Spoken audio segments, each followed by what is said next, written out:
Hello, আসসালামু আলাইকুম। আজকে আমরা শপিং করতে চলে এসেছি। তো আমি আপনাদেরকে অস্ট্রেলিয়ায় আমরা কিভাবে শপিং করি এগুলাই একটু দেখানোর চেষ্টা করব।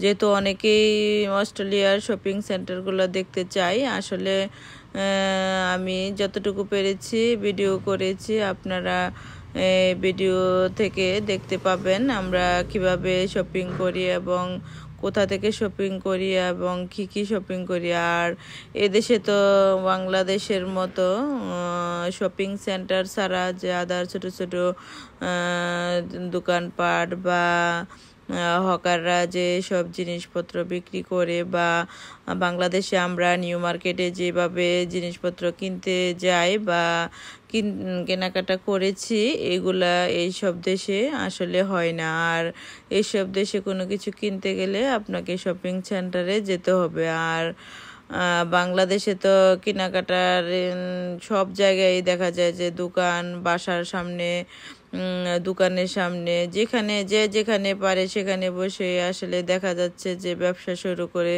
দিয়েছে। এদেশে আসলে এটা সম্ভব না। আর এদেশে সরকার এটা কখনো এলাও করে না। হকার বা দোকানের সামনে বিভিন্ন হকার বসবে বা কেনাকাটার জন্য বিভিন্ন জিনিসপত্র থাকবে। আসলে এই দেশে সবাই শপিং সেন্টার থেকে জিনিসপত্র কেনাকাটা করে।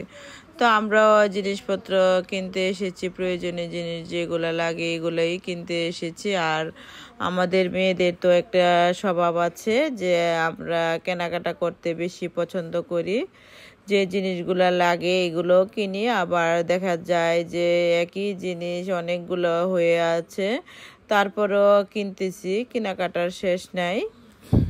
আসলে যারা টাকা আয় করতে চায় তারা যদি একটু চেষ্টা করে শপিং সেন্টারগুলোতে না যায়, তাহলে দেখা যাবে যে মাস শেষে অনেক টাকা জড়ো হয়ে গেছে। কিন্তু আমরা মেয়েরা তো তা পারি না। যেহেতু পারি না সেহেতু বারবার যাওয়া হয় এবং টাকা সব শেষ করার জন্যই এটা একটা ফর্মুলা। আর যদি টাকা জমাতে চান তাহলে অবশ্যই আপনার ভুলে যেতে হবে শপিং করা, আর একই জিনিস বারবার কেনা, এগুলো ভুলে যেতে হবে। অনেকে আমার ভিডিওতে কমেন্ট করে যে আমি এগুলো সব কিছু বিজনেসের জন্য সব কিছু দেখাচ্ছি, বা আমি আমার ভিডিওতে এগুলা ব্যবসা করার জন্য শপিং সেন্টারগুলো দেখাচ্ছি। আসলে তা নয়। অস্ট্রেলিয়ায় কীরকম শপিং সেন্টারগুলো এগুলো আমি দেখাতে চাচ্ছি। আমার মূল উদ্দেশ্য হচ্ছে এটা, যেন পৃথিবীর সব প্রান্ত থেকে মানুষ দেখতে পারে অস্ট্রেলিয়ার শপিং সেন্টারগুলো। এগুলো একটু নমুনা আমি দেখাচ্ছি। আসলে ওইরকম কিছু না যে বিজনেসের জন্য বা ব্যবসার জিনিসপত্র আমি দেখাচ্ছি, তা না। আমরা কেনাকাটা করছি, এইসবই আসলে দেখানোর চেষ্টা করছি।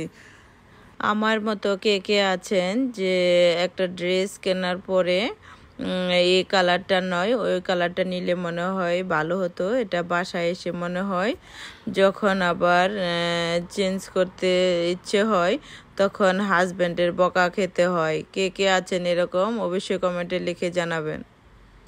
আমি মনে করি প্রতিটা মেয়ে মনে হয় এরকম যে এটা নয় ওইটা নিলে মনে হয় ভালো হতো, বা এই লিপস্টিকের এই কালারটা নয় ওই কালারটা হলে মনে হয় আরও বেশি ভালো হতো।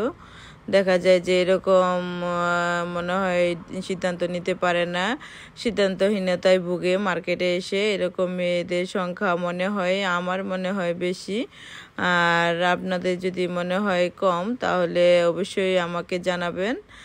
আর আমার তো মনে হয় যে প্রতিটা মেয়েই শুধু বেশি সব কিছু ঘুরে ঘুরে ঘুরে ঘুরে দেখে তারপরে জিনিস কিনতে পছন্দ করে, কারণ মনে করে যে সবচেয়ে আনকমন জিনিসটা আমি কিনবো। আর আমি সবচেয়ে ঘুরে ঘুরে দেখে যে জিনিসটা কমন নয় এই জিনিসটাই কিনবো।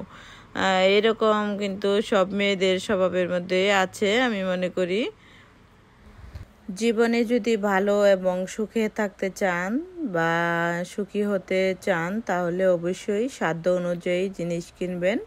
সাধ্যের বাইরে জিনিস কিনলেই সংসারে অশান্তি হবে, আর এই অশান্তির একমাত্র কারণই হবে শুধু কেনাকাটা করা, অপচয় করা, এগুলা করার কারণে তো আপনার অন্যান্য খরচ আপনি করতে পারতেছেন না, সেজন্য সংসারে অশান্তি হবে। যেহেতু সংসারে অশান্তি হবে, প্রতিটা মেয়েরই উচিত সাধ্য অনুযায়ী জিনিস কেনাকাটা করা, বা সাধ্যের বাইরে ব্র্যান্ডের জিনিস কেনাকাটা করা, বা অন্যকে দেখে ফলো করা, বা অন্যের জিনিস দেখে কেনাকাটা করা, বা অন্যেরটা দেখে হাজব্যান্ডের সাথে ঝগড়া করা, এগুলা থেকে বিরত থাকবেন। অন্যের জিনিস থেকে দেখে দেখে জিনিস কেনাটার মধ্যে এমন কোনো বাহাদুরি নেই।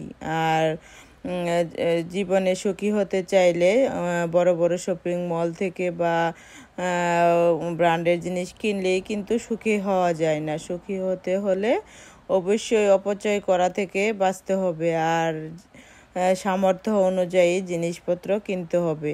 প্রতিটা মানুষেরই সামর্থ্য অনুযায়ী জিনিসপত্র কেনা উচিত। সামর্থ্যের বাইরে জিনিস কিনলেই সব কিছু মিলে আপনার অশান্তি সৃষ্টি হবে। যেহেতু অশান্তি সৃষ্টি হবে, আমাদের প্রতিটা মেয়েরই উচিত সাধ্য সামর্থ্য অনুযায়ী সব কিছু করা। তাহলে হাজব্যান্ডও খুশি থাকবে, পুরো পরিবার ভালো থাকবে। আর পরিবার ভালো থাকা মানে নিজে সুখী হওয়া। আর মেয়েদের যা করতে ইচ্ছে করে তা করলেই হবে না, পরিবারের দিকে খেয়াল রেখে সাধ্য অনুযায়ী সব কিছু করতে হবে। সবাই নিজের পরিবারকে ভালোবাসবেন। আল্লাহ হাফেজ।